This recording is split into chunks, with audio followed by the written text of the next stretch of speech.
Yeah, there's always a giggle. No, that's different. Those are two different things. Yeah. Because then we're like, but the 48, but the Nakba, but the English mandate,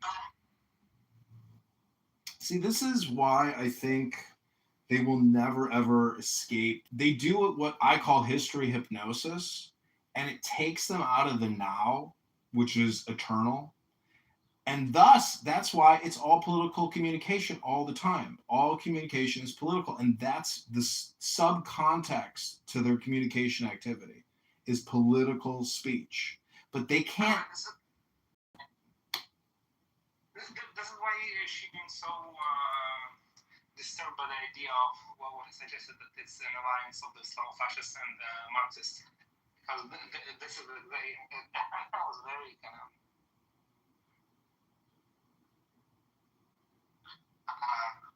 precise about it being like a pattern of thought. Like it's not like a specific political ideology or something. No, it's like they have an intention. They make it. It's always of a what is it, binomial or a binary position, and it's the same position as George Bush. Either you're with us or you're against us. Either you're with the terrorists or you're with us, the anti-terrorists.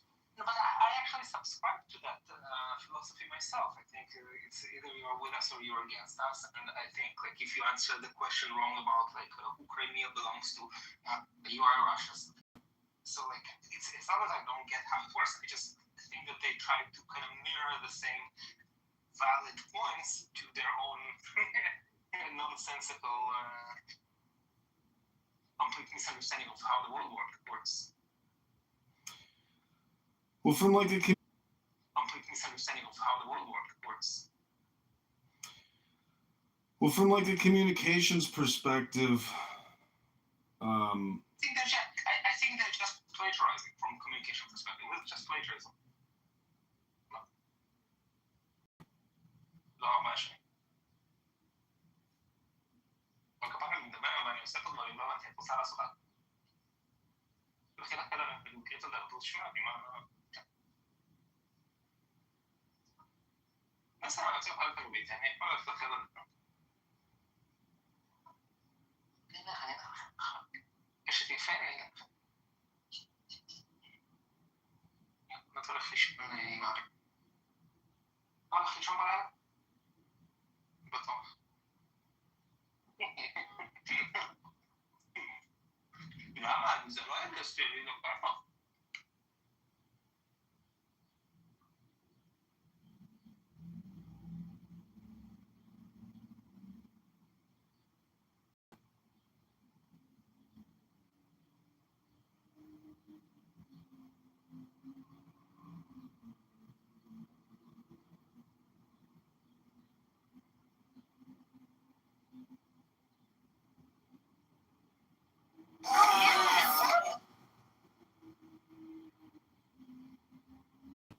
We shall see.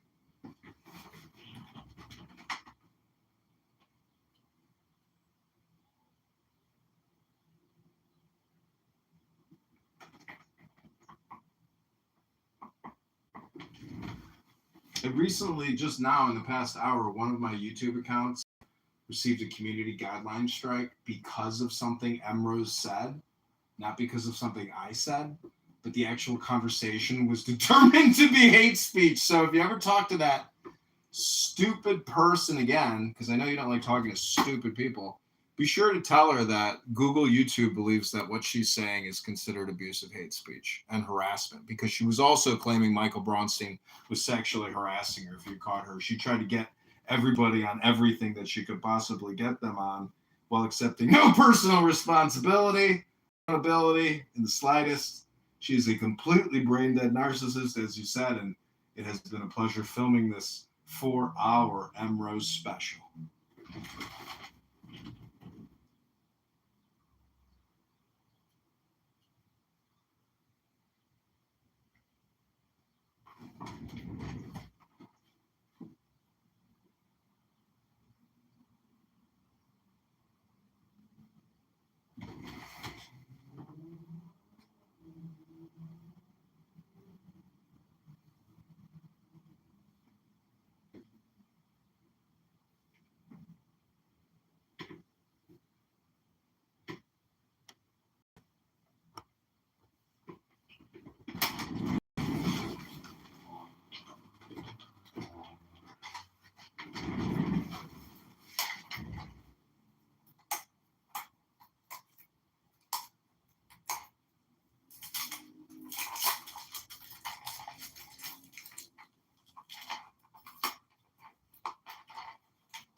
problem with you, sir, is you're all words.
This recording has been specifically designed for those students who are beginners in the art and science of meditation. In the first part of the tape, the purpose and benefits of meditation are explained. The benefits are immense.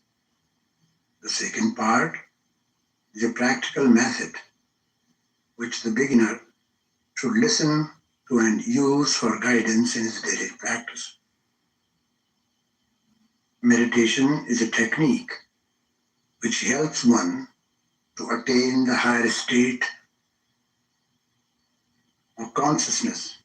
It is a positive method which can be used for leading a creative life or becoming successful in the world, as well as obtaining tranquility within. The simple and natural process of directing the mind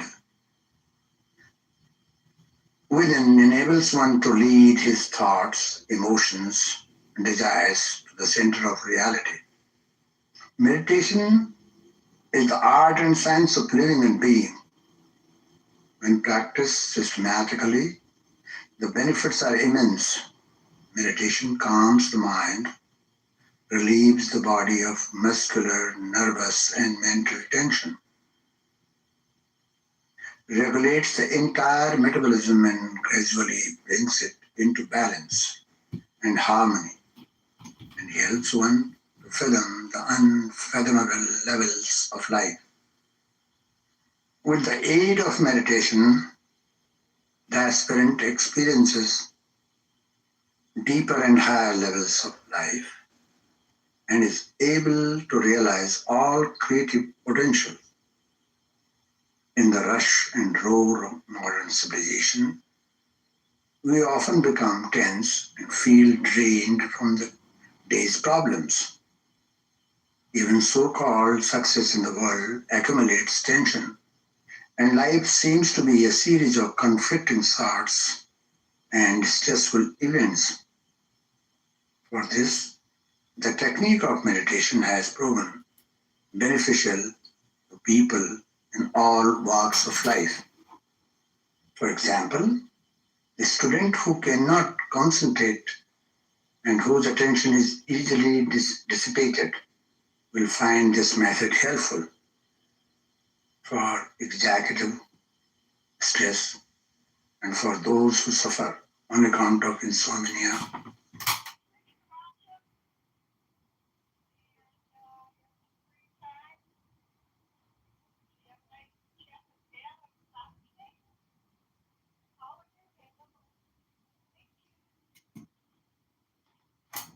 hypertension, ulcers, and other kinds of psychosomatic diseases.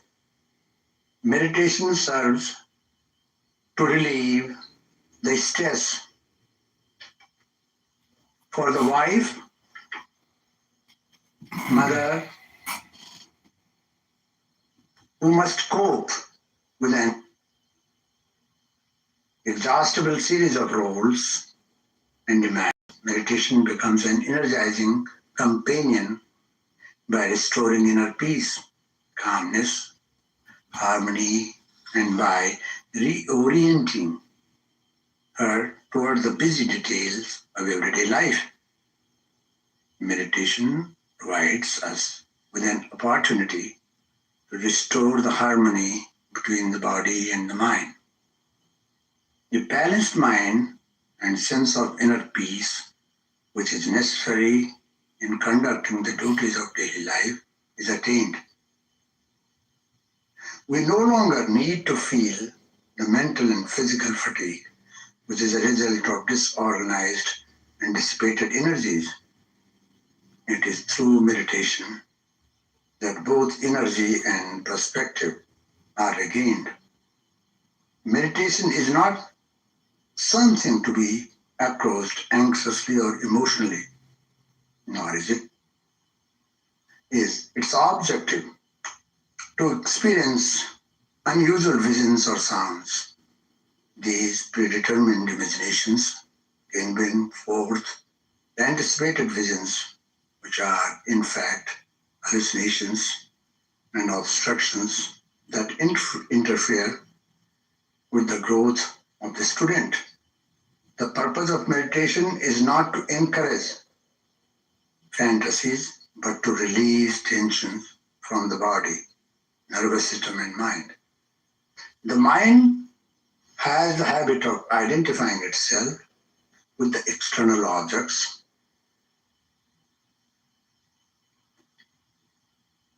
which keeps the student from becoming aware of his essential nature.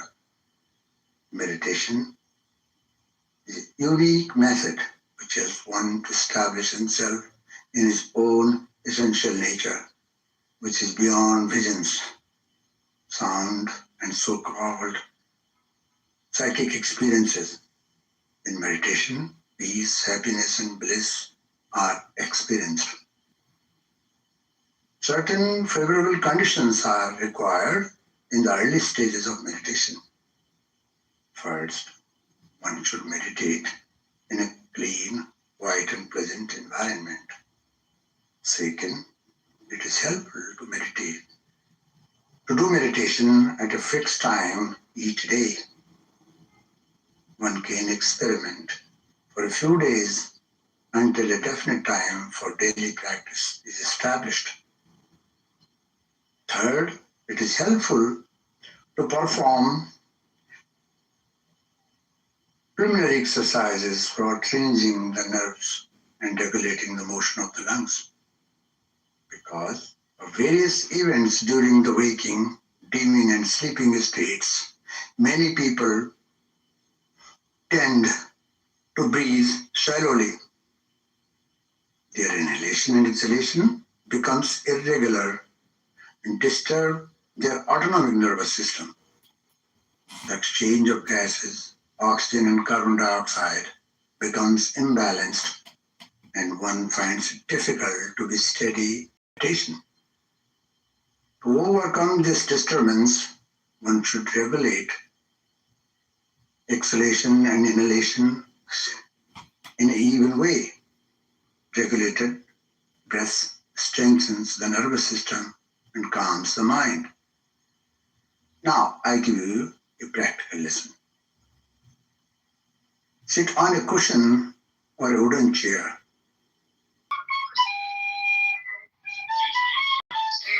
Or it might even be people, because just like I predicted, we just saw a big chunk of liberal Zionists that were visiting no other than the Emirates. So they're going to say, there you go, we got rid of the crazy ones, now we have the normal Zionists back, we can talk to them.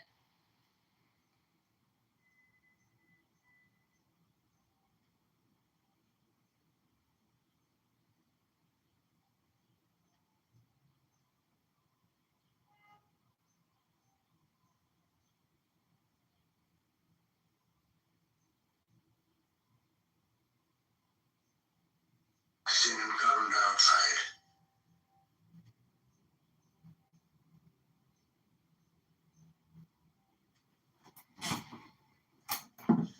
Any posture which allows you to be comfortable and steady is a good one. Practice the same posture every day so that the posture does not become a source of distraction to you. Those sit on the floor should practice an easy cross-legged posture in the beginning. Those sitting on the chair should sit with both feet apart on the floor, placing their hands on their thighs or near their knees. In all positions, the head, neck, and trunk should be in a straight line. Make sure your spinal cord is not crooked or stretched beyond your capacity so that you feel uncomfortable. Gently close your eyes and see your lips. Between your chest and abdomen lies the diaphragm. Learn to use your diaphragm and form the habit of breathing with it so that Its deep rhythmic movement becomes automatic. When you exhale, let your diaphragm push in and help the lungs expel carbon dioxide or waste gases. When you have completely exhaled, let your diaphragm help in creating another space for the fresh air. Exhale again and inhale again. Your attention should be directed towards the diaphragmatic movement. Exhale and inhale again. At least 5 to 10 times. Now, exhale, inhale, and exhale. Inhale, exhale, without any pause. Inhale, and don't retain. Exhale gently.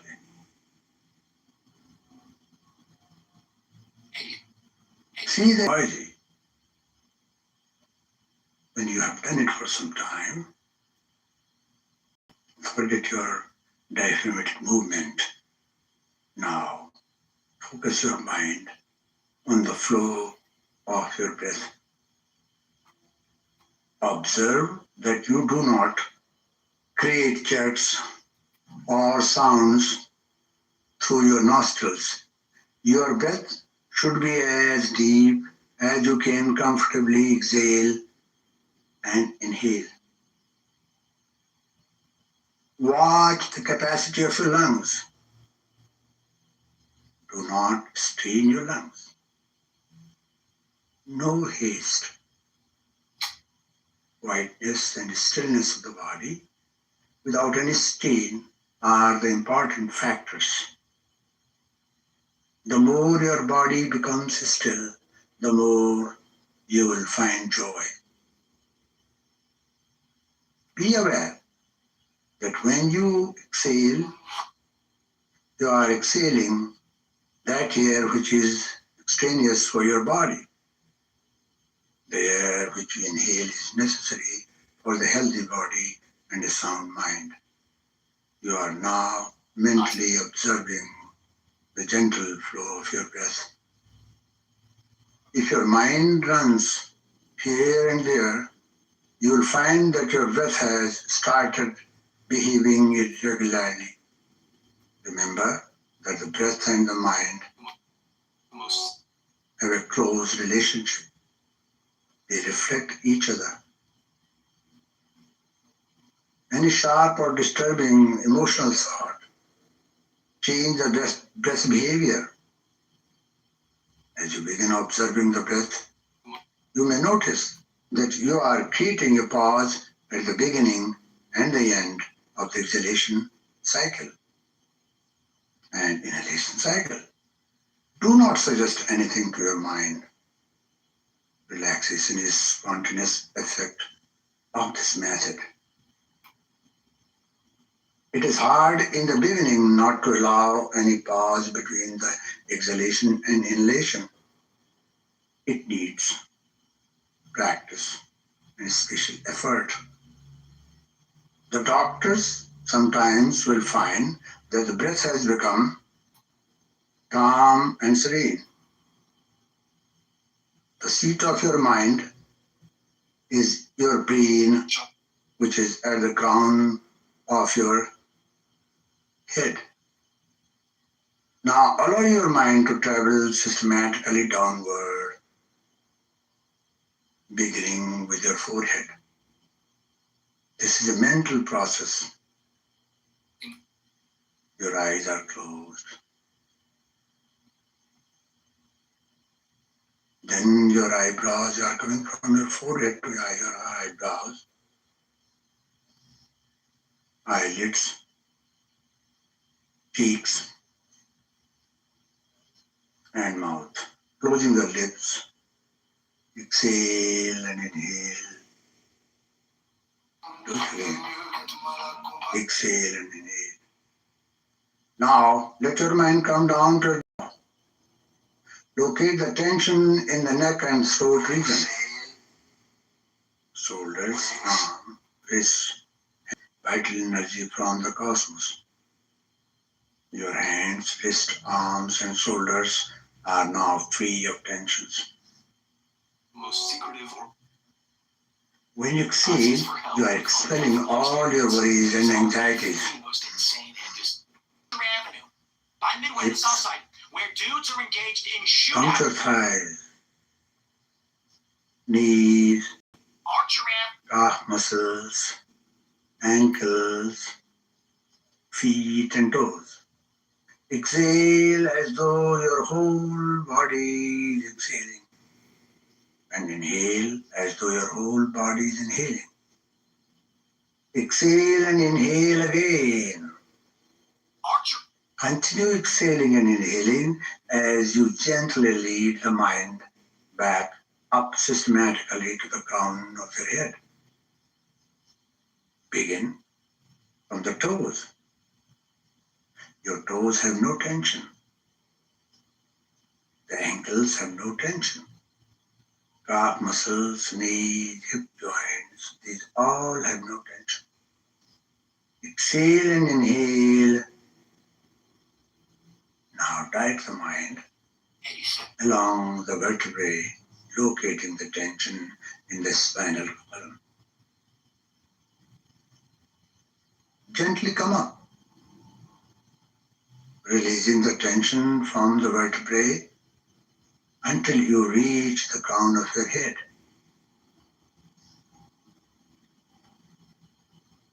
Again, you are paying attention towards the flow of your breath. Let your mind be aware of the calm and serene flow of your breath. Breath and mind are twin laws of life. They interact, they react, they respond to each other.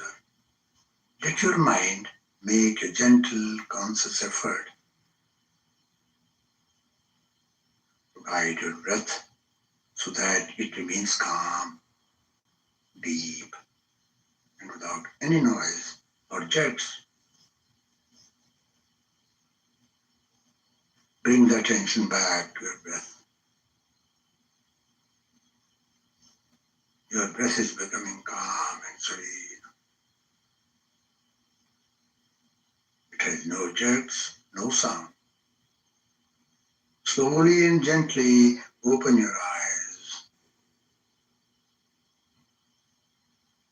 Now, do not forget to repeat this process at least twice a day. That relaxation and the preliminary step toward meditation, which you are seeking, will soon be yours after about 1 month. Develop a practice. The next step is available on tape. Oh, peace, peace, peace.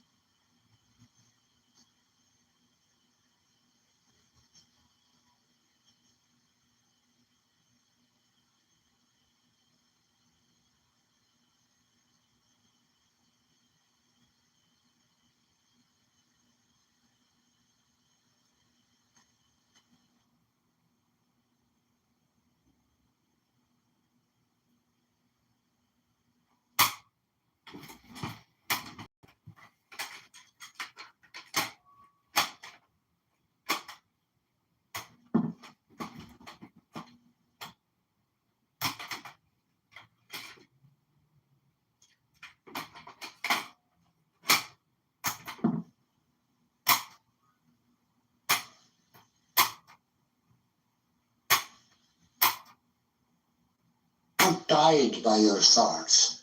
It is relaxed, yet still and alert.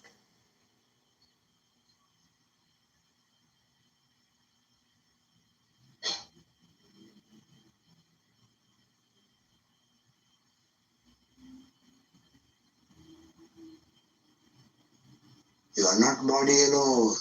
You are breathing being. This life breath is given to you by a center. We all are living, we all are receiving the same. Why should we not love each other? When we forget Him, forget that center, we become individual. When we remember, we all become part and parcel of that center. Oh, my breath is creating problem for me. It is shallow. It should be deep. When you exhale all your toxins, problems, worry.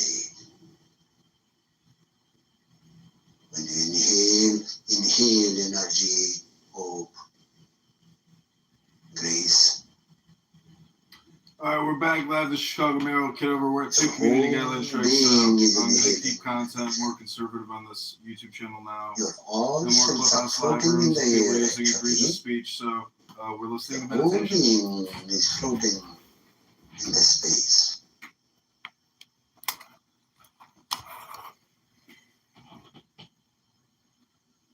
Now, any thought that comes to me, I will not allow my thought to control my life. I will see that thoughts let go.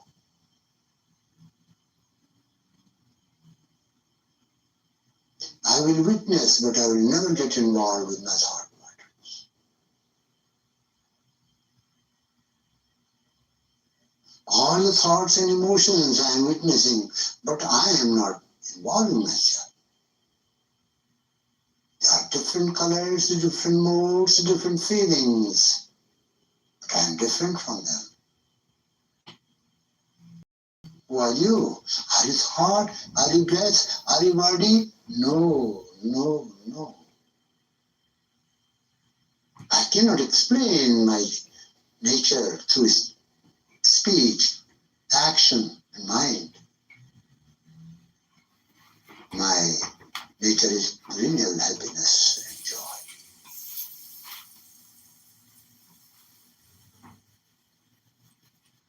Because you have not arranged your routine well. You have kept many things pending. You are attached to the things. Don't do it.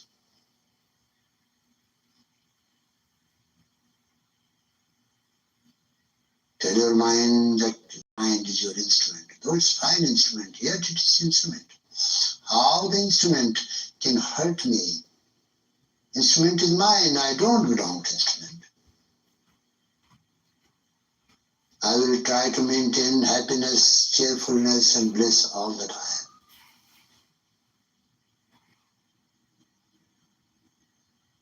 There is peace within and without. Breathe deeply, exhale, and inhale.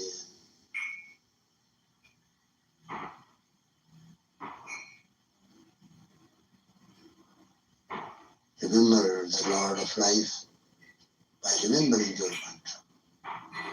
Mentally. Do your duties. Open your eyes and start doing your duties, but do not forget your mantra.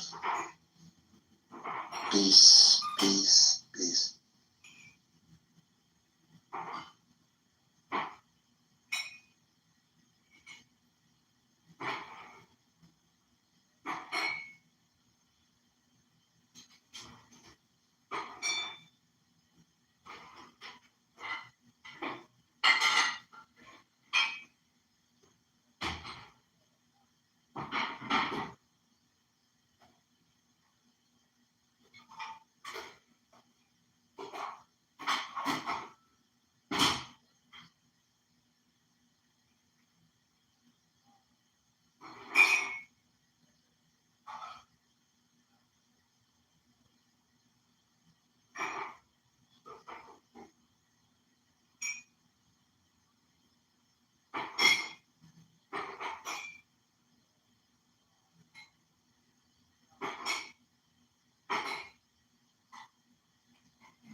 with some fake money, lose that shit, learn, hit your pay, and then you be straight, you know. The ways it look.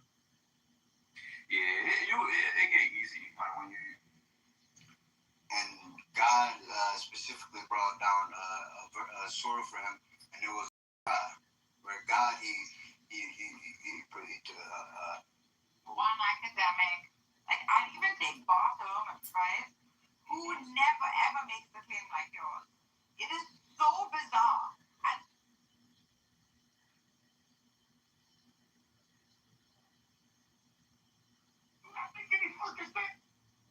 you know what don't make sense? You know what really don't make sense? That men don't the way that it is. This ain't even luck. Let me get it real quick. Hey, I wanted to see.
Discussing today. I get that, but so I would like to narrow the discussion back down to the topic at hand. Okay. Okay. The answer to the topic at hand is that I can understand why people would be worried, but there is a bunch of jurisprudence that says the exact opposite. And unless we think Trump is some sort of a dictator and an emperor, he doesn't rule by fiat. He just doesn't. Thank you, Marshall. I will just interject this. I've covered many court cases, bench trials, with a jury you never know for sure. Bench trials where I was certain I would know what the judge would rule, and I was surprised by the judge's ruling. I would never presuppose that I know that a case such as this or any other case that reached the Supreme Court would fall on the side that you suggested it will. I personally would never presuppose that. No, I didn't say Supreme Court. I said appellate court. And I said that because the jurisprudence on the matter is clear. It's saying you could put in hate speech laws. Well, if the court completely reversed itself, surely you could put in hate speech laws. But they don't completely reverse themselves on the federal elections by fiat. Because why do you say this is by fiat? Hi, Ann. Welcome to the Marshall Stankin Rankin Show. Determine how to distribute funds that have been allocated to Congress. Because that's really what it comes down to. I'm going to say there's going to be an argument over the Impoundment Act, and as long as he did not run afoul. Right, but there's going to be a counter argument that the president has the right to determine how he spends money that has been allocated by the Congress. And maybe he will be given that, but the court will also probably say that he doesn't have the right to change elections as a consequence because but he's not changing the elections. The states are changing the elections. Saying unless you. Okay, let me give you an analogy. Hold on. You're going to go on. taking way too much time. Let me give you an analogy. That's something that happened in Did you real hear life. me justify There was a time in this country that we may be at the precipice of again, when there was a gasoline shortage. And the government determined that in order to save on gasoline, the maximum speed on interstate highways should be 55 miles an hour. The problem with that is, even though that they are interstate highways, the speed limit is not determined by the federal government.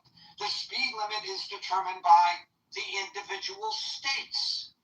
So the federal government could not mandate by fiat, as you suggest, that states lower from 70, 80, 75, or 70, or 65, or 60 miles an hour, the maximum speed to 55. They couldn't do that. So what did the government do? They said, well, if you don't lower it to 55, we will withhold highway funds from you. And they prevailed. I think that's a perfect example of the argument that the government will make. I don't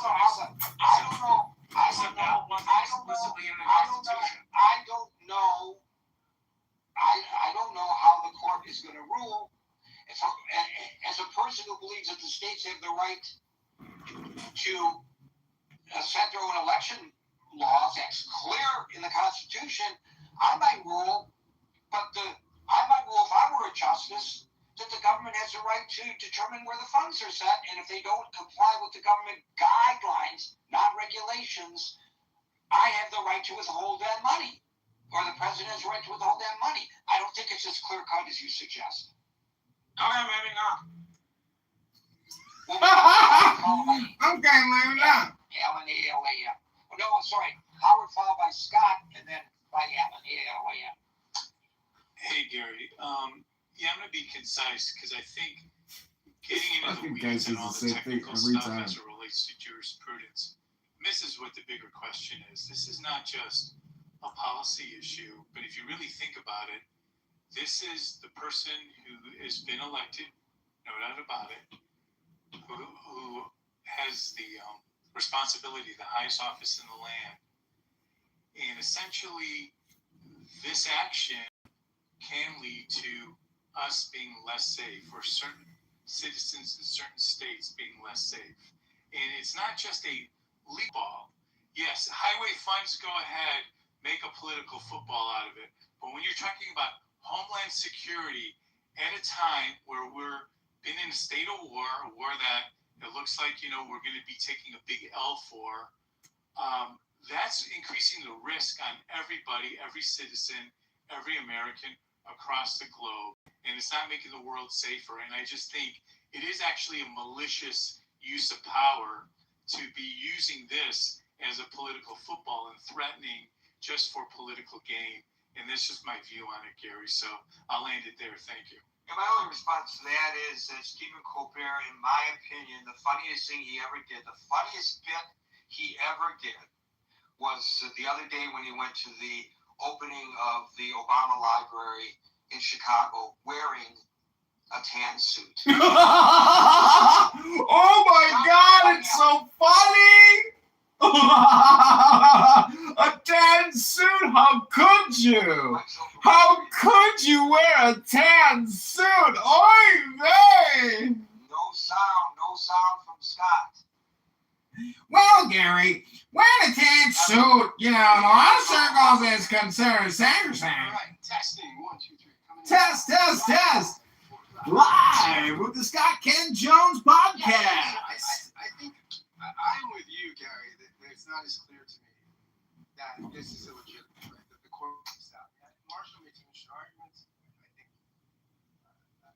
think, This ain't nothing. That's what people leave up like I. This ain't nothing. Oh, it's something. Scott Ken Jones can't hear you. Mic check. Mic check 1. Mic check 2. Scott Ken Jones can't hear you. Can't hear you, Scott Ken Jones. Hello? This country, we had 50 state elections, and within those 50 Hello? There's a lot of diversity within the states, right? I'm sure. I don't know. I know that I voted in the Philly suburbs and I voted in Philadelphia. And it's not always been the same voting machine. Things like this. There's these mechanisms are different, right? So there's a diversity in how we do elections. I want to say that I don't think there is an election fraud problem, which we've talked about.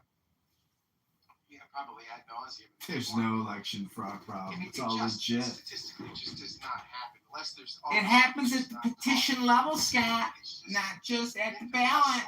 The amount of fraudulent ballots cast and stuff like that, it's just such a rarity.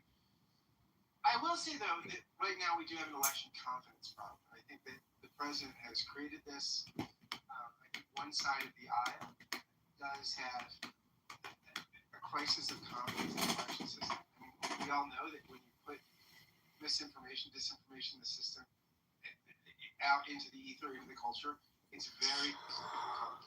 Oh, stop. So I think I do think that it would be interesting to look at the Baker Carter. You remember back in 1975, when no one was paying attention to nothing. Sort of contested, it came down to protecting the life of the unborn Chad in Florida and the complexities of the county. After that, the Gore-Bush election. In 2002, Congress responded with a bunch of input from state and local election officials and experts. They responded by enacting the Help America Vote Act in 2002 to respond to some of the issues. The Partisan Commission housed at American University to examine this stuff and to come up with some sensible election reform propositions. So the final report was called Building Confidence in U.S. Elections and made a bunch of recommendations, including a national system to connect state and local voter registration lists so that when you're, when you leave a locality, I mean, I know when I've moved, I haven't called my local election board from where I moved. You didn't call them? I just re-registered. Scott, I guess you could do that. I guess you ain't got to call them, do you, Scott? So why bring it up? They did advocate for voter ID based on universal available real ID card. I mean, I'm not a huge fan of. I don't worry about voter ID in my state. I've never had to use voter ID, but they do match signatures. But that is one thing that this commission proposed. Also, they proposed policies to improve voter access for communities, as well as innovations like voter centers and voter information lookup sites. They recommended stronger efforts to combat fraud, especially in absentee voting, and auditable paper backups for all voting technology. So you have a paper receipt for every ballot. Now, whether it's these or other measures, I do think, and again, I don't have a crisis. I don't have any fear that there's masses of undocumented folks voting or there's a bunch of election fraud, but a lot of the country does, and I think on some level we have to respond to that. And something like taking seriously a bipartisan recommendations like Carter and Baker suggested might be something we have to look at in order to have a sense that universal buy-in of the country that the elections are trustworthy and reliable. Again, I have no problem. Of course you got no problem, Scott Ken Jones. A lot of people do. So I think we have to respond to that if we're going to move forward as a country. Thank you. Scott, if you go to vote and I went to vote ahead of you, or I went to vote behind you, and I walked up to the election register, the election worker, and they say, "What is your name?" I say, "Scott Jones." Well, wait a minute, Scott Jones already voted. Or if I get in ahead of you and you came up, Scott Jones. Well, Scott Jones has already voted. How am I as a how am I not going to get, how are they not going to catch that? There's a huge danger that if I vote illegitimately in your name, I'm going to get caught. Now, when it comes to, registering illegal aliens, I believe every state, because of national law, prohibits non-citizens from voting in national elections. So if I'm not permitted by law, how am I going to be able to cast the ballot? I walk in, I'm not even registered to vote in a national election. So why are they going to hand me a ballot, paper, electronic? It doesn't matter. How am I going to do that? It's like, If why? you're registered in multiple places and you're in a state that does universal mail-in balloting, they may send 2 ballots, right? Not because it's nefarious, but because you're registered in 2. Bingo! Election fraud. Marshall Rankin engages in election fraud. We got him busted. Ballot harvester. And making sure people Busted. Well, Marshall Rankin's busted. and I registered to vote in New Jersey. I was asked, I transferred my driver's license from Michigan to New Jersey, and so New Jersey notified Michigan, and Michigan removed me from the rolls. That doesn't happen most of the time all over the place. There are tons of places in the United States, in fact, most places in the United States, where the updating of voter rolls is seldomly done, and the number of people who fill out change of address forms is way below the number of people that actually move. So if you're in Pennsylvania and you move to New Jersey and you never bother to fill out a change of address form, you just register in New Jersey, and both states have, say, universal mail-in balloting, and they're going to send the ballots to your home. Well, then you get a universal mail-in ballot and fill it in Pennsylvania, and you get a universal mail-in ballot in New Jersey. That's a great example. Neither of those is breaking the law. That's a great example. That's a great example, given that neither of those states have universal mail-in ballot. No, I know they did. My point is, if a state does have that, that can be a problem. Like when I'll go outdoors, I'll run into places with 4 families. Not because 4 families live in the home, but because they've never bothered to change their address. And because the state has never bothered to go through its rolls and make sure people live where they say they live. Damn, Marshall Rankin is redeeming himself with this fucking little clip right here. Well, then you run into what Scott said. You have a bunch of people who think that the election can be messed with. No, but in actual fact, Marshall Rankin's spilling the beans. Marshall, don't tell him the truth. You're talking about your situation in Texas. So you go there, and people used to live there, and the rolls had not been updated, and then they harvest the ballots. And they submit fraudulent ballots. Marshall Rankin is engaging in election fraud. Busted. Marshall Rankin is busted. From that residence? It means they can't be registered to vote. I know, but does that mean that they are? There's no way to tell that from the registration. Not unless I had Mr. Smith, Garcia, Anderson, and Gonzalez all in a room. All that you know when you look at the map is that Mr. Gonzalez, Anderson, Smith, and Garcia are all registered at this address. Okay, so when you knock on the door, they fill out their voter registration form for Texas. Right. They fill out that address. Their unique voter identification number gets sent to that address. And so maybe they vote, maybe they don't vote. But it's like it registers multiple people living at an address. And Texas doesn't do it. In order to get a mail-in ballot in Texas, you have to be over 65. You have to have a hardship if you're under 65. But in a place like California where there are universal mail-in ballots, I'm just saying to Scott's point that there is a worry about this, and that at some point you probably have to address the worry. I mean, the problem is if a good portion of your countrymen don't believe that the election is, like, if they don't believe that the electoral process is fair or honest, then you're going to have even less buying it. And the question doesn't get answered because they're simply factually wrong. Their thoughts don't go away.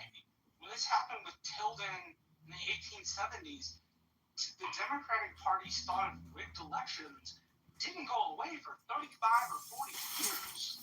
Right? It didn't matter that they were wrong. It didn't matter that their view of elections was just Keep clipping Marshall Rankin. We got the inside track now on ballot election fraud. Ballot harvester. Marshall Stinkin' Rankin from Hidalgo County, Texas, is a ballot harvesting election fraudster. Busted! Promulgate a lie. And because of that lie, It's not a lie. We just confirmed it, Gary. workable election system to satisfy the concerns that he is lying about, knowing that it's a lie, given the fact that there has been no evidence to suggest that any election was stolen. That's what we had to do in 1886. 1886. That 1876 election. That's what we had to do. Because a giant portion of our countrymen didn't believe the election was truthful. I'm not saying that's right or good. I'm just saying it was. Yeah. Well, I know that I heard people say, because this was almost predictable, that when the mail-in ballots, which got counted last in Los Angeles, when the lead changed in the mayoral election, see, we knew this was going to happen. They really believed that the Democrats had dumped a bunch of fake ballots, and they're absolutely insistent upon that. But that's not going to change. Are you suggesting that we not allow any mail-in ballots? I don't know whether this proposal does that. Are you suggesting that we not allow mail-in ballots? No. Of course not, Gary. I work in elections. I'm not partisan about mail-in ballots. I think in certain places they help Republicans. My point was, I don't care whether there is a percentage of the population, a hefty one, that doesn't believe they help, and their votes matter as much as ours. Okay, but to use your argument, that the perception becomes... Get him, Gary! Therefore, the perception has to be corrected, not the reality.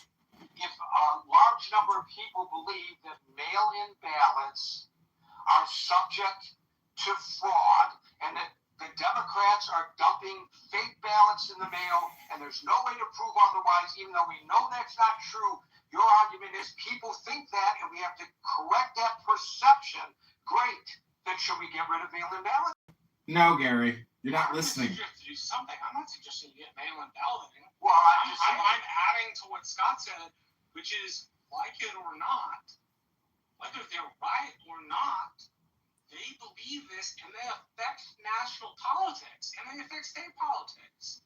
And so, regardless of whether these people are honest or truthful, their views are impacting things. And it doesn't help when states don't give up their rules, because you end up with situations where you get mail-in ballots for groups of people who live in different places. And while that is not a nefarious thing, it's very, very easily explainable because voter rolls haven't been updated. People's malicious nature and their tendency to attribute things to malice more than stupidity means that view that mail-in ballots are not helpful is going to be around for a while. Okay, so it's going to politics, and it's going to impact state elections. Okay, so Marshall, let's say we go and we make these changes, and a goodly portion of the population now has the perception, even if there's no proof that that perception is accurate, that the Trump administration has manipulated things so that the Republicans can steal elections because they've changed the rules to be advantageous to the Republicans. Now we have a perception, even if it's not true. Parts of the Democratic Party have been arguing that for 8 months. Right. Now, right. So there's a perception, and you just said the perception about the elections that the president promulgated that are not accurate have to be addressed because people believe it. Well, now we're going to have perceptions that the Republicans are controlling the election based on the fix that we came up with, Now, how are we going to address that? Go back to the way it was before? Which all of this goes right back to my thought on executive power, which is when my guy has it. No, that's not the issue at hand. The issue at hand is your argument is there is a perception, and because there's a perception in the minds of people, that's a reality. So even though it's not true, we have to address it. Now, I said that if addressing it... Yes, when this happened in the 1870s, it affected the Democratic I Party. agree with you. I got that. I got that argument, Marshall. Marshall, I don't know why it is I ask you a question and you don't hear my question. I'm not very articulate, apparently, today. I'm going to move on. But you're not responding to the question. I'm not trying to be argumentative. I'm asking you a question. Trying to be consistent to your argument, and you're fighting me on it, and I don't want to fight. So I'm going to move on. It's not fair to the other people. You have to pay attention. I got a crap load of people, and I don't want to talk to you anymore on stage. We can talk elsewhere. There are too many people waiting in queue. It's already 5:55. I'm moving on. Again, can I just say, it's interesting. I think this conversation is interesting. I mean, I don't want to just sort of capitulate to Trump and the sort of election fear-mongering. But I do think that there is a sense in which again, this is my point to the Carter-Baker Commission. Like, I mean, could we come up with a bipartisan consensus of best practices? And again, leave it in the hands of the states, but attempt to sort of build some consensus in the states that these are some best practices. Again, this is from the perspective of someone. I think this is a solution in search of a problem to some degree. But I mean, we do have to deal, as Marshall said, I think, with the reality of things on the ground. But at the same time, Gary, I mean, I take your point that what happens if you again. Right. So this is not good governance at all, in my opinion. I don't think we should be fixing a problem that doesn't exist. If the problem exists, fix it. If there's need to clean up the voter rolls in the various states, well, everybody in each should pressure their state government to clean up their voter rolls. That's a states' rights issue because the states run the elections. And so I don't know what the situation is in Texas. Marshall does, but Marshall's in a position to pressure his state legislature and his state government to do something about it. And that's how you resolve it. Or change the Constitution to where the federal government determines how elections are run. And that's an argument to be made. And I think that's where the president is trying to, through hook or by crook, get us into that spot where the federal government runs the elections. It's not just the president. The president believes this, and part of the party believes this. But the party leadership in the Democratic Party also believes this. Okay, but it's not the Democratic Party who is... No. I'm saying the belief in nationalizing elections isn't just on one side. I understand that, but in the context of today... Oh, for God's sakes, Marshall, tit for tat, quid pro... I will agree that there are cads on both sides of the aisle, and I will agree that everybody is maneuvering for their position. But the discussion today is not about a Democratic proposal. The discussion today is about what this president is proposing, withholding Homeland Security funds from states that do not comply with his vision of how elections ought to be run. So when it's the Democrats proposing it, I don't want anybody to say, but the Republicans feel blah, blah, blah.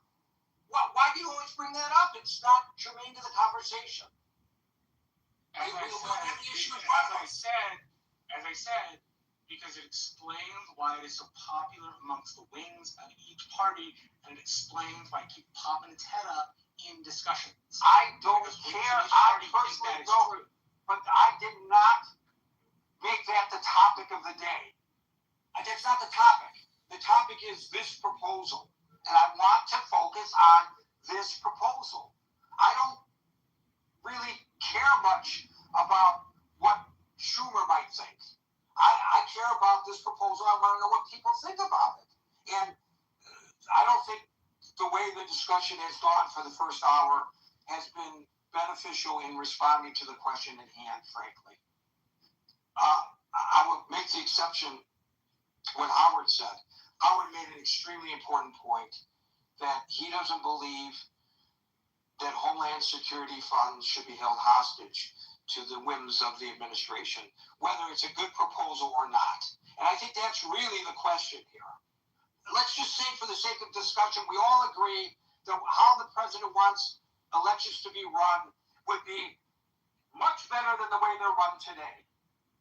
Should we withhold Homeland Security funds from states who are reticent to do so? No. That's really the question. No, you shouldn't. So why are you bringing up all this other stuff? It has nothing to do with the proposal before us, in my opinion. If I'm missing something, somebody could correct me on it. Alan, am I missing something here? Alan, followed by Brent. Hello, everyone. Hope you Oh, I didn't know that this Alan was going to talk. Alan, followed by... recall it right. After September 11, they thought one extra layer should save us. Now that you're going to cut the budget of that, then what? Who's going to pay the price? Me and you and everybody else in this room, whoever comes from United States. I'm not worried about the one joining us from the Europe. This is getting worse and worse by the day. Back to you. Thank you, Alan. Alan, followed by Brent.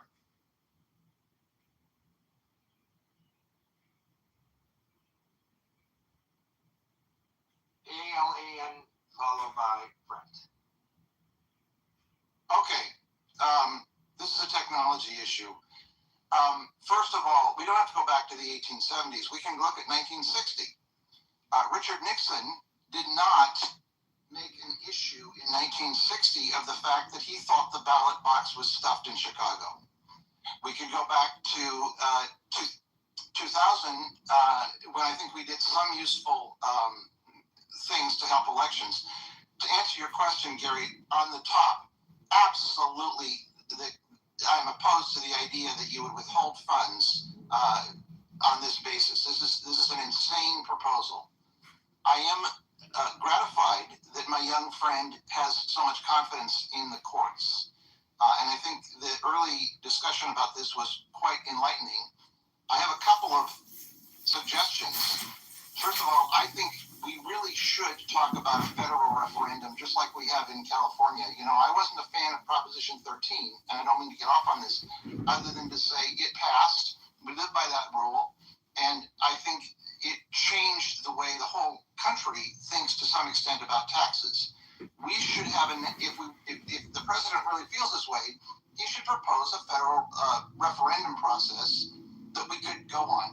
But if we are a republic, not a democracy, as Marshall often emphasizes, this is a stupid, dumb idea, and it should not happen.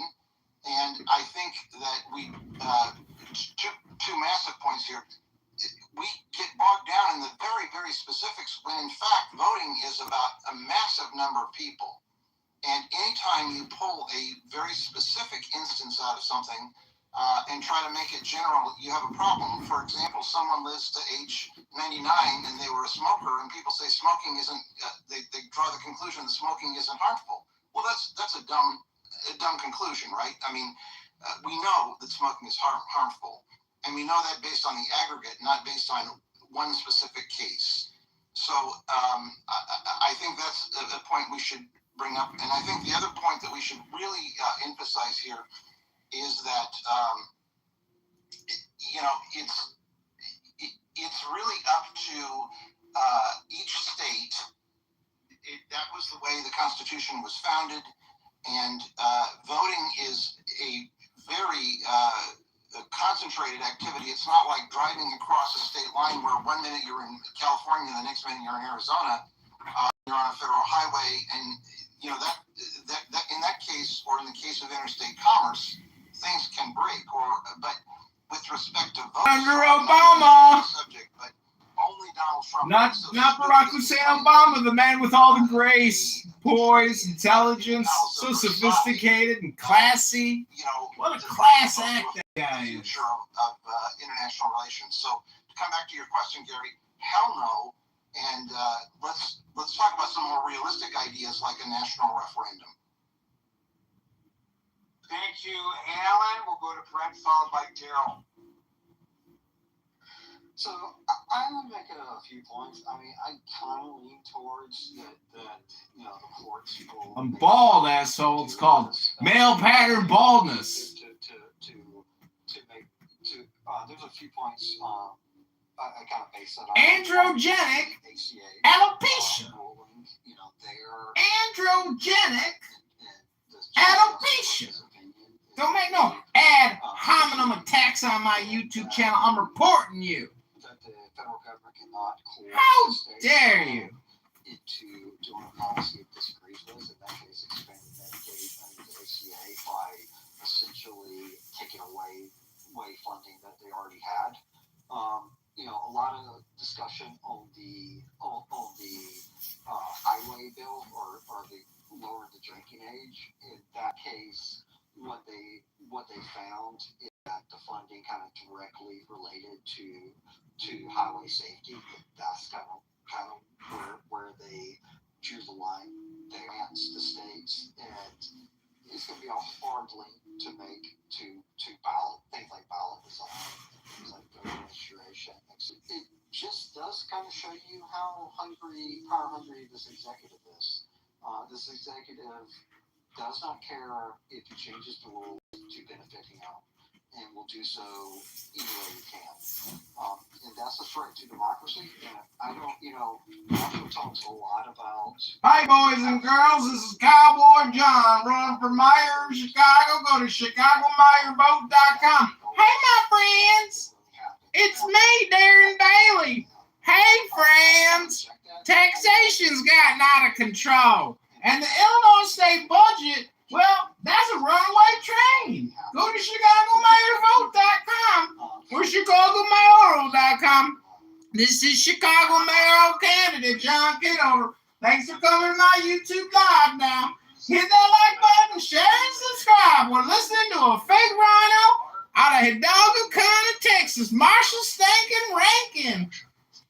The thought that elections are rigged, the thought that people are nefarious, isn't going away anytime. We can't make the thoughts go away. Agreeable Republicans and agreeable Democrats who get together and make rules that don't say that. And I don't know how you push that out of a group of voters who will end up mattering in states. I'll be very clear. I don't think you should placate these people, but I don't know how their views don't end up mattering. Regardless of how Don't placate these people. They vote, they advocate, a lot of them are involved. What do you do with that group of people? Because it's not. You can't make them stop thinking. It's not like simply saying they're wrong has gotten us to a place where their influence is irrelevant. Right? Like if you want to make their influence irrelevant, please tell me. I'll adopt it. I'll do it. Tell me how to make their influence irrelevant. Like I don't know how to do it. Those people and make their views irrelevant. Like the party doesn't seem to have the power to do that. Well, I mean, I might, you know, if I were in your shoes, I might kind of start with supporting a party and media apparatus that pumps that information to those voters and pumps that perception to those voters for political gain. I mean, that's kind of where I personally would start if I were looking at something I personally could do, is I would stop supporting that. But on a bigger scale, Marshall, you're not going to do much. I mean, this is up to party leaders in the Republican Party and the elites in the Republican Party. The answer to those voters, I would say, people that should know better should maybe stop pumping them full of conspiracy theories. Thank you for that, Brett. We'll go to Daryl, followed by Jules. Hey, Gary, can you hear me? So, it's interesting because to Brett's point, if you remember the big Fox News lawsuit with the voting machines, right? Fox is not actually, this is commentary, and it's not actually journalism. And they made the argument that if anyone takes this seriously, they shouldn't. That was actually what they argued in court. It didn't help them. The thing with, both, my two friends, Marshall and Scott, is you can't disprove a negative. So how do you disprove something that's not true anyway? You can't. You're just going to be beating your head against a brick wall. There's the classroom, and then there's the corner. And in the classroom, I'm a journalist. I just want to let the YouTube mob breakers know that when he said backstage, I called down autism. He wasn't making a claim. This is a journalistic live stream. I want the YouTube. That was a generalized statement, and it's trying to make a point about election fraud. Thank you for this attention to this matter. Washington, they got on buses, went to Washington, and tried to stop the certification of an election. It doesn't behoove anyone to spend a great deal of energy and effort trying to disprove something that was never true in the first place. I don't personally know how to fight that. How do we make him stop thinking? One of Marshall's points that all of these I don't know how to do that. Orders, but how do we stop them from thinking? Is a very important thing as well. Yes, Obama used executive orders. Obama? As much as, like, let's say, Obama. Bush did, or I think he's like 30, maybe 26, 27. But he used his mostly to do memorials. He did some stuff for some social change, and I think he did some stuff with regards to some federal spending, but it was, and I'll Google it, but it was mostly about how money is allocated. When you're talking about, federal government taking over elections, that's something completely different, because that's something that can impact every single one of us. And what I find ironic is that when it came to abortion, it's all about states' rights. When it comes to voting, it's the federal government knows what's best for all the states. And this, again, the idea that, he's not malicious. Everyone who knows him will tell you that he carries grudges. If you speak poorly about him, he's going to primary you. If you look at what they're doing with social media now, if they're trying to, and this is working its way through the system, they're silencing voices who are critical of him. Look at what he carries a grudge. A grudge, by definition, is malicious. He not only no evidence that any election has been substantially impacted by fraud. And again, to Marshall's point, okay, the mail-in ballots. I would have to okay, I'm in Florida. I'm now in New York. I get 2 mail-in ballots.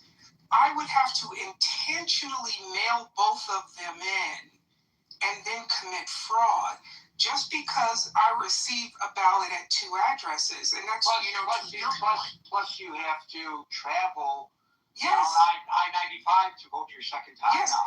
And that's intentional fraud.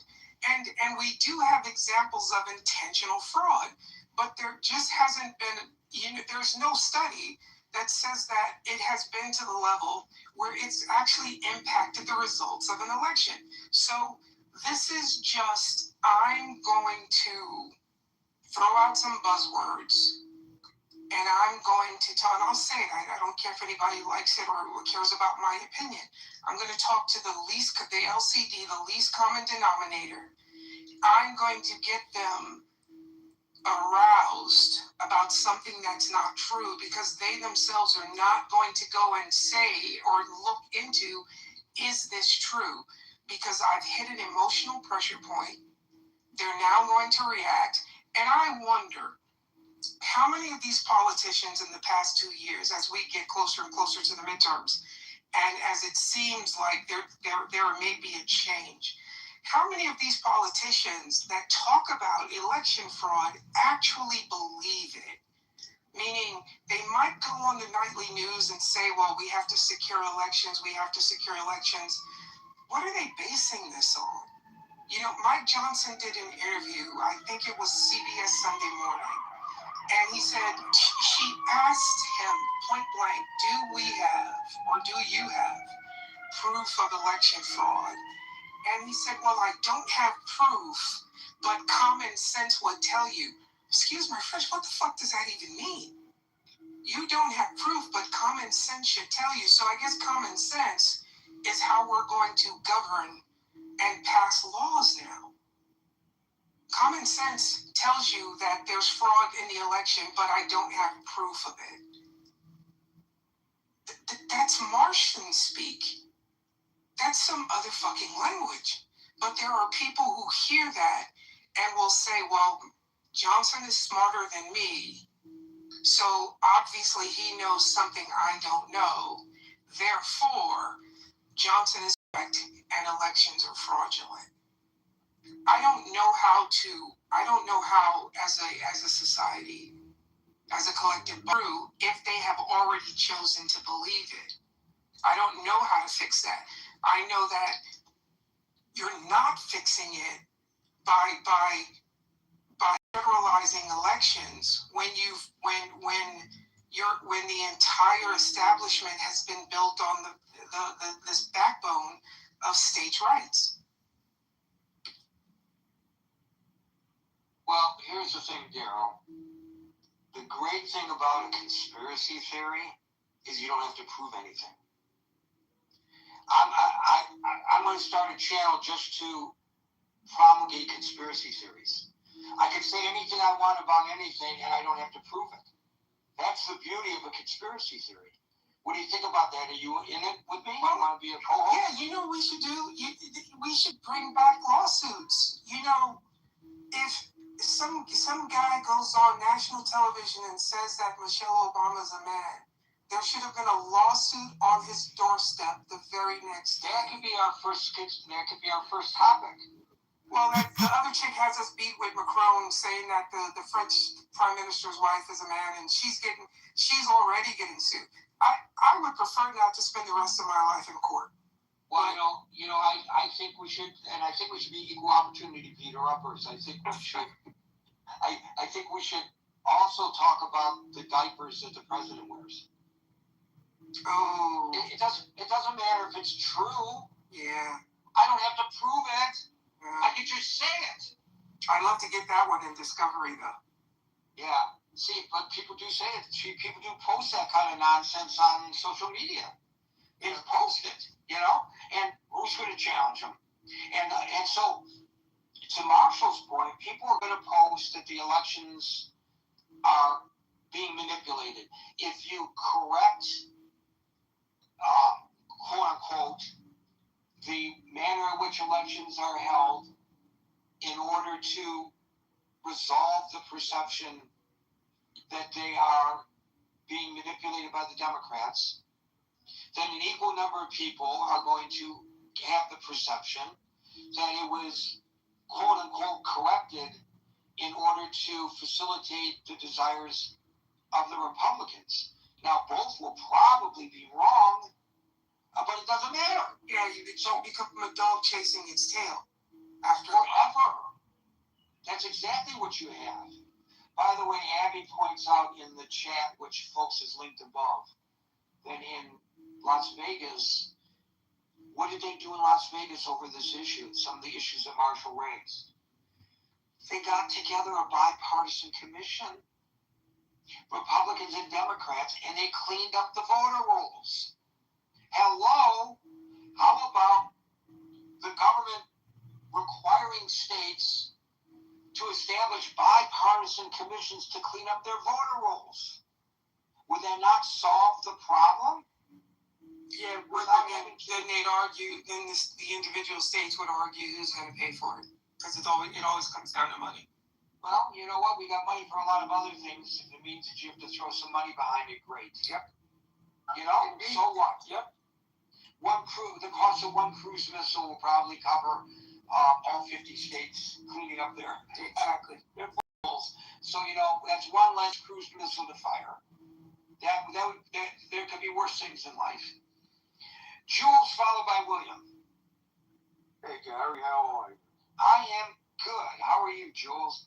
You're real good, because in the last sentence you said what I was going to say. The guy who reads carefully about the Epstein files and doesn't want to talk about conspiracies. But you bring up a good point. It used to be election day, it's election week, election year, election this way, election that way. I mean, other countries could do it, we can do it too. I mean, what's so hard about this? The only problem I see is that both Republicans and Democrats are trying to use the laws and the rules for their advantage. And that really has to stop. That's really what I have to say. I blame both parties. Of course, maybe one party does it better. The party that has a guy with a Nazi tattoo on lets him run for election, and everybody supports him. So maybe they do it better by sticking together. I don't know. But we really got to get our act together. We have people running who don't believe in any prisons anymore. Even if you murder someone, no prison, no lockup, no nothing. I mean, we're a very divided country. Who's running that's a prison abolitionist? In New York, what's that one? I don't know the woman. The one Madani is supporting. No prisons. No prisons. No prisons. Murder, no prisons. But are you surprised, Marshall? On that side of the progressive left, no, I'm not surprised. Prison abolitionism in a certain part of the progressive left that links itself with the European left is very popular. Right. That's right. Obviously right. By the way, I didn't say hello to you, Marshall. I haven't spoken to you in a while. It's always good to hear your voice. Always good to see you too, Jules. Yeah, but we really, this is a good topic. Voting is very important for our country. That's very split right now. And we can't be fighting over, about what the rules should be. It's got to be bipartisan, and we have to settle it that way. I don't like the idea. Someone brought up the Supreme Court, and I'll end with this. We have a person in the Supreme Court that doesn't know what a woman is. So I hate people like that making decisions for the whole country about anything. Wait a minute, there's a Supreme Court justice who does not know what a woman is? Ketanji Brown couldn't define what a woman is. No, I will say this often gets misused by the right. Like, yes, there was an answer of what a woman is. But typically, when Supreme Court justices are asked questions like that, and they're being interviewed in the middle of a confirmation hearing, typically they don't answer those questions because of cases that might come before them. Now, she didn't answer in the way every other justice ever had, which is, Senator, I can't answer that because of a case that might come before me. But that's where her non-answer came from. She didn't give a non-answer not because she didn't know what a woman was. She gave a non-answer because typically justices in confirmation hearings are not supposed to give answers that are specific like that. She didn't say that. I don't want to argue with you, Marshall, but it's very simple. All she had to say was biology determines that. That's all. Yeah, my point is, that's been used as hate on the right. Well, it's not Marshall's. It's not Marshall's projection. Her response was when she asked to define the word woman, quote, I can't, not in this context, I'm not a biologist. And then she added that as a judge, her role is to interpret the law and resolve disputes rather than to provide academic definitions. And I think that is precisely what Marshall just said, in other words. Yes, it's what he said, but her answer was so ridiculous, in my opinion, and in half the country's opinion, or maybe more than because half the country don't watch Supreme Court confirmation hearings, and they expect justices to be partisan rather than nonpartisan. Okay. They openly expect justices to answer questions that are political in the sense that they are political. By the way, if anybody wants it, I just called up the entire exchange. I got the video clip of that. If anybody really wants it, if this is so important to people, let me know and I will be glad to send it to you. Thank you, Jules. I didn't thank Daryl earlier. Thank you, Daryl. Thank you, Marshall. We'll now go to Be well, Gary. Be well, Marshall. Scott, be well, and all others on this page. Be well. Bye-bye. William, you're up. Thank you, Jules. You know, the culture wars about who's a man, who's a woman, who's got a penis, who doesn't, who's posing as a man. It's not the discussion. It's not the discussion. No, it's not the topic. I know. Let me go back to the topic. Lieutenant Governor Dan Patrick. All right, remember him? A week after the 2020 election, Texas Lieutenant Governor Dan Patrick announced that he was going to offer $1 million paid from his campaign account to incentivize and encourage the reward of people to come out and report voter fraud. And ultimately somebody did. It was a great thing to do because he knew he'd never have to pay. Well, actually, he did have to pay one of them out. I think the person had to get sued for it. There was a campaign worker in one of the counties around Philadelphia that actually did find voter fraud. He found that one voter came and voted twice, and he reported it, and I believe he had to file a lawsuit, but to get the money, and Dan Patrick had to pay out the $25,000. And I believe that the voter that he found that voted twice was a Trump supporter and cast his vote and maybe his mother's vote for Trump. I don't know if she was dead or alive, but ultimately this did have a lawsuit and went and had the scrutiny of a judicial proceeding, and Dan Patrick had to pay out $25,000 for vote fraud. It's pretty interesting, but such a big bounty was offered and so few incidents of voter fraud, I believe he had to be sued to cough up the money. Interesting. But the real bottom line is that there's been huge amounts of investigations about the alleged voter fraud, and what they've come up with is no substantial voter fraud has been found. So what we're trying to do now, what's the motivation to spend a tremendous amount of money in voter fraud so it gets propagated? Yeah, that might be one motivation. And the other motivation is maybe Trump will get the law passed so that he can break a system not broken. Maybe this is something that will allow him to get tremendous amount of information that should be state information to which he's not otherwise entitled, and to engage in voter intimidation and all the kinds of robocalls and right. So if you take this in context, the attempts to obtain state voter information on the federal level, they've actually been seized in some cases. You recall that the former director of national intelligence showed up in Georgia to oversee the seizing of such records. There have been court cases supportive, actually, of them taking these records, I believe. This does present a more ominous view of what we are dealing with. And so that's a part of the context that I think I'm glad you brought up, William. that deserves our consideration, at Like least. Tulsi Gabbard actually has maybe incentive from foreign actors. She's got a curious relationship with friends of Russia, with Vladimir Putin. Well, the macro issue, there's a whole macro And they issue. tried that when she ran for president of the Democratic Party. Don't Russian both sides it. That's a disservice to everybody that both sides this. We're talking about a specific person and specific issues and specific.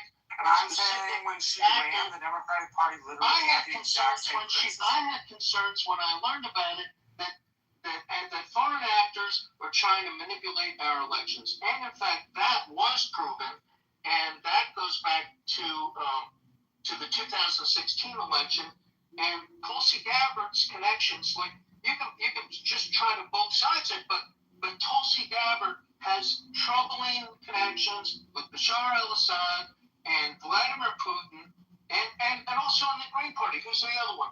Jill Stein. We have You want to both sides it? Yeah. Jill Stein of the Green Party has some pretty funky relationships and goes to special dinners hosted by Vladimir Putin. So I don't know. There's that'll satisfy your desire to both sides it, but let's call balls and strikes and see where there's real corruption. William, who benefits the most by eroding confidence in the American electoral process?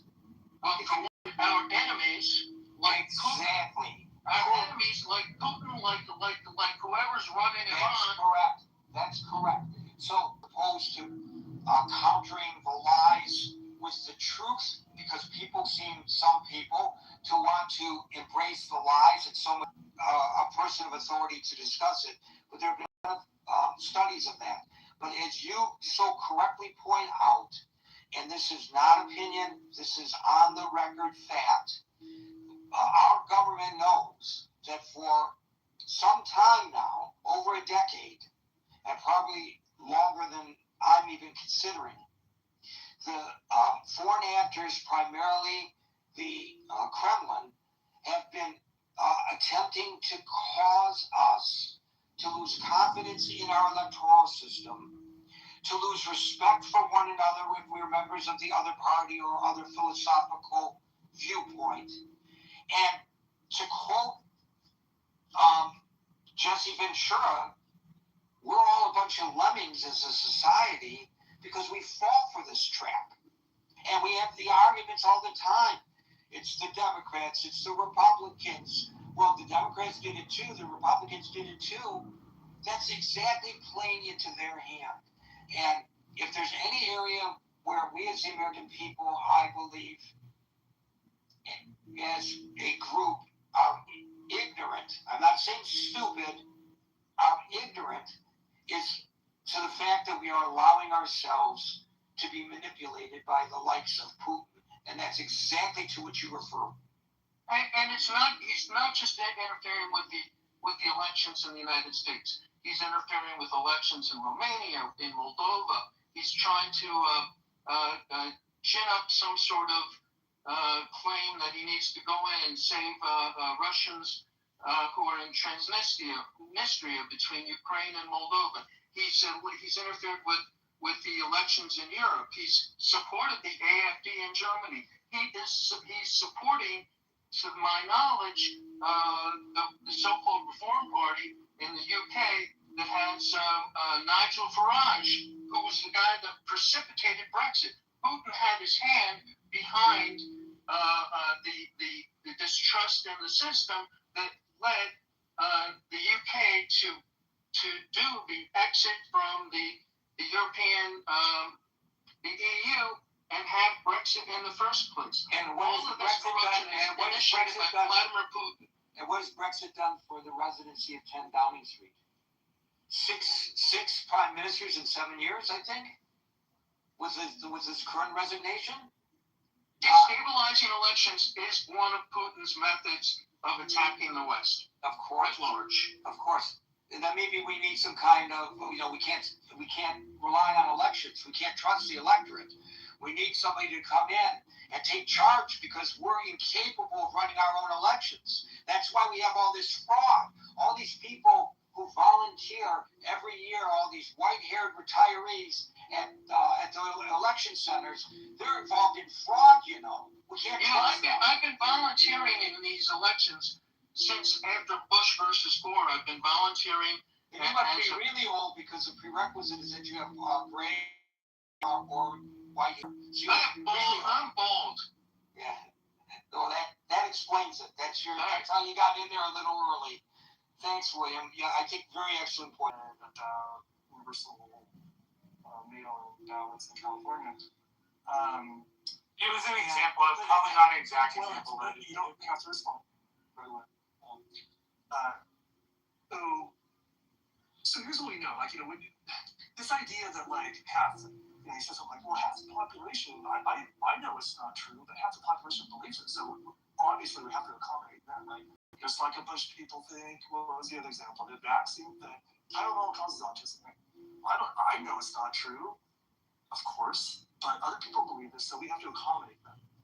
That is a serious dumbing down of our nation here. Is it we know where these ideas come from? They come from this administration, and they're not just out there in the ether somehow. I don't know how they're out there. We just have to accommodate them. And to this, Marshall said, well, I don't know how you deal with this. I don't know how half the people believe stupid shit. What am I supposed to do? We just have to accommodate them. But here's the thing, Marshall. You advocated stupid shit. You said that in California, people could just move and re-register and see that's why we can't have mail-in ballots, because it's so easy to fraud. That's not what I said. No, you did say that. No, that's not what I said. I used California specifically.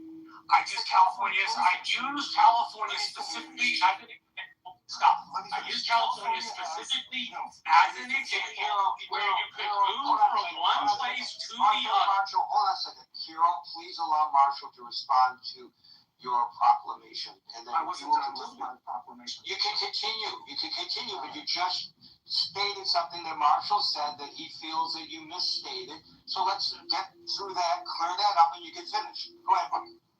I'm not claiming California commits voter fraud. I am saying, much like other states, people can move from one part of California to the other. Not have a change of address form, and occasionally have 2 mail-in ballots sent out. That doesn't mean post on the other and fill it out. That's exactly what I'm addressing that you're wrong about. Okay, then please. Do the change of address forms always need to?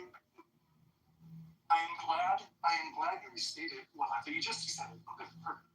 So in California, when you re-register to vote, you'll be notifying zero county so that the voter rolls are properly cleaned up.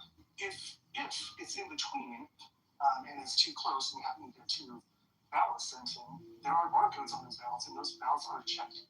And if one of them votes first, the second one will be cast provisionally, and they will double check it. If you purposely did that on purpose, you are you could be in trouble.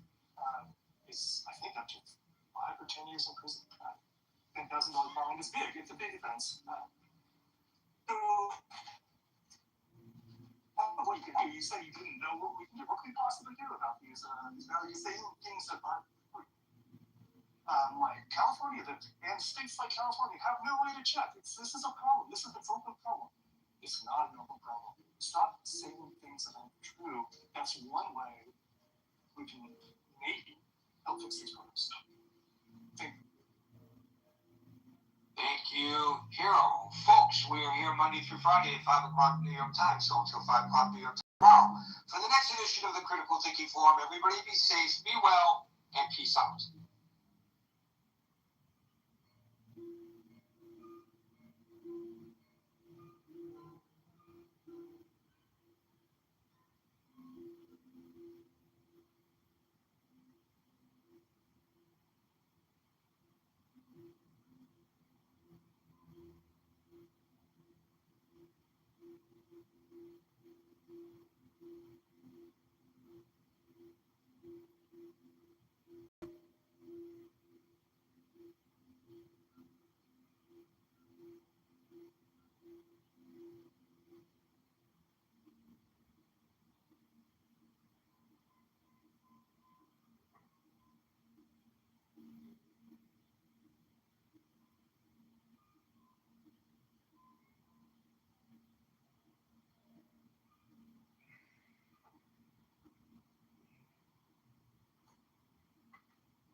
was another episode of JohnKitoverNews.com. Thank you for joining us.